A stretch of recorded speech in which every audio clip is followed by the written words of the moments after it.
이에 nim시의 손자 여호사밧의 아들 예후가 요람을 배반하였으니 곧 요람이 온 이스라엘과 더불어 아람의 왕 하사엘과 맞서서 길르앗 라못을 지키다가 아람의 왕 하사엘과 더불어 싸울 때에 아람 사람에게 부상한 것을 치료하려 하여 이스라엘로 돌아왔던 때라. 예후가 이르되 너희 뜻에 합당하거든 한 사람이라도 이 성에서 도망하여 이스라엘에 알리러 가지 못하게 하라 하니라.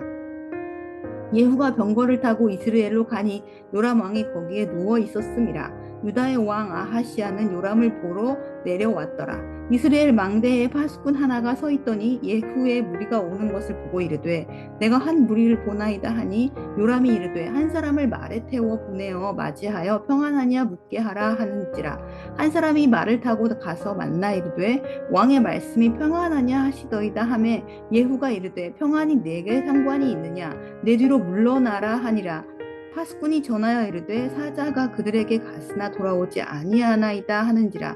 다시 한 사람을 말에 태워 보냈더니 그들에게 가서 이르되 왕의 말씀이 평안하냐 하시더이다 하매 예후가 이르되 평안이 내게 상관이 있느냐 내 뒤를 따르라 하더라. 파수꾼이 또 전하여 이르되 그도 그들에게까지 갔으나 돌아오지 아니하고 그 병거 모는 것이 nim시의 손자 예후가 모는 것 같이 미치게 모나이다 하니 요람이 이르되 메우라 하매 그의 병거를 메운지라. 이스라엘 왕 요람과 유다 왕 아하시아가 각각 그의 병거를 타고 가서 예후를 맞을새 이스라엘 사람 나봇의 토지에서 만나매 요람이 예후를 보고 이르되 예후야 평안하냐 하니 대답하되 내 어머니 이세벨의 음행과 술수가 이렇게 많으니 어찌 평안이 있으랴 하더라.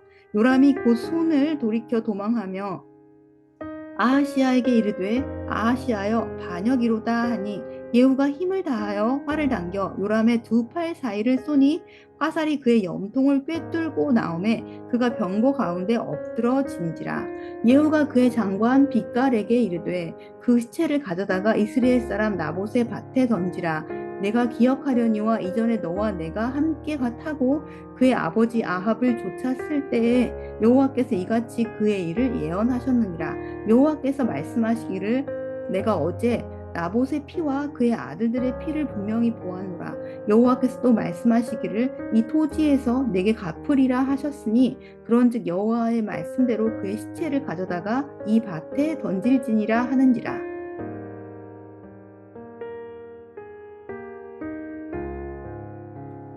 예후는 선지자 제자를 통해서 하나님으로부터 기름 부음을 받게 되었습니다. 북이스라엘의 왕으로 그가 지목을 받게 된 것이죠.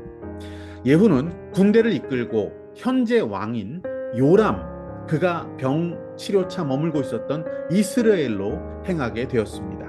멀리서 말을 타고 다가오고 있는 예후를 이렇게 멀리서 보았습니다. 그리고 사람을 보내서 그에게 묻습니다. 평안하냐라고 예후에게 물었습니다.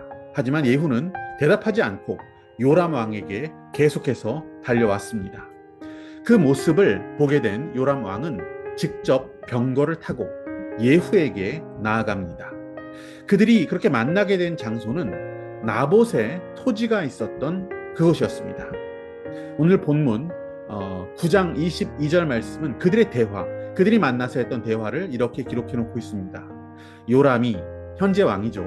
예후를 보고 이르되 예후야 평안하냐 하니 대답하되 네 어머니 이세벨의 음행과 술수가 이렇게 많으니 어찌 평안이 있으랴 라고 예후가 왕에게 말하고 있습니다. 정말 공교롭게도 그들이 대면하게 된 장소는 요람 왕의 부모인 아합과 이세벨이 이스라엘 사람 나봇의 무지한 피를 흘리게 했던 장소, 그리고 그의 땅을 빼앗았던 바로 그 장소였습니다. 아합 왕조의 크나큰 죄악이 벌어진 그곳에서 오므리 왕조의 마지막 왕 아합의 아들 요람 역시 하나님 예언대로 그 땅에서 피를 흘리며 죽게 됩니다. 요람은 예후가 쏜 화살에 맞아서 즉사했던 것입니다. 악한 부친 아합 왕이 탐욕을 이기지 못하고 땅의 주인 나봇을 죽이고 빼앗았던 바로 그 땅, 살인과 욕망의 땅에서 아합 자신도 죽었고 이제는 그의 아들도 죽어서 그 시체가 온 세상에 구경거리가 되고 말았던 것입니다. 오므리 왕조의 멸망은 그들의 죄악 때문이라는 것을 하나님께서는 분명하게 드러내 보이셨습니다. 그 죄악이 무엇이라고 말씀하십니까? 그것은 구체적으로 음행과 술수라고 지칭하십니다. 이 죄, 음행과 술수, 이것은 갈라디아서 5장 말씀에서도 아주 현저한 죄로 그리고 육체의 일에 대한 것을 지목하시는 죄의 목록에 포함이 되어 있습니다. 육체의 일은 현저하니 곧 음행과 더러운 것과 호색과 우상숭배와 술수와 원수를 맺는 것과 분쟁과 시기와 분냄과 당짓는 것과 불리함과 이단과 투기와 술 취함과 방탕함과 또 그와 같은 것들이라. 전에 너희에게 경계한 것 같이 경계하노니 이런 일을 하는 자들은 하나님의 나라를 유업으로 받지 못할 것이요. 아합과 이세벨 가문의 일, 그것은 육체의 일이었습니다. 그 육체의 일에 그들은 집중했습니다. 그랬더니 그들은 망하는 길로 가게 되었던 것을 성경은 우리에게 알려줍니다.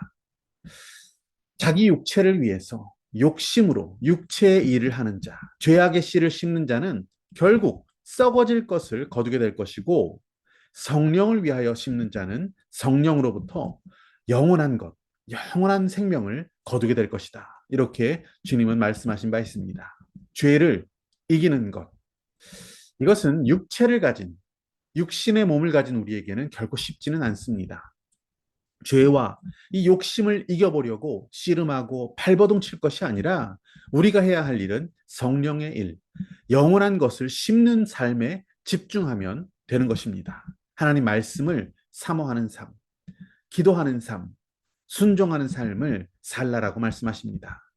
하나님의 뜻에 따라 사는 바로 그런 삶이 선한 삶이라는 것이죠. 주님 우리에게 말씀하십니다. 우리가 선을 행하되 낙심하지 말지니 피곤하지 아니하면 때가 이름에 거두리라 라고 약속해 주셨습니다. 아합 가문은 선을 행하는 일, 성령의 일에 실패했습니다. 육체의 욕심에 이끌려 사는 삶, 죄악된 삶, 음행과 술수의 죄로 그 가문은 패망하게 된 것입니다. 주님이 기뻐하시는 일, 주님과 교제하는 삶을 사는 것, 이것이 영적인 것을 심어가는 인생입니다. 낙심치 말고 포기하지도 마시기를 바랍니다. 선을 행하는 일, 이것을 누가 금방 알아주지는 않습니다. 당장에 무슨 결과가 확 나타나지도 않을 수 있습니다. 맥 빠지기가 쉽습니다. 피곤해지기도 쉽습니다. 하지만 포기하지 아니하면 반드시 때가 이른다라고 말씀하셨습니다. 성령의 인도함 가운데 영원한 것을 심는 그러한 축복된 삶을 살아가시는 저와 여러분이 되시기를 소망합니다.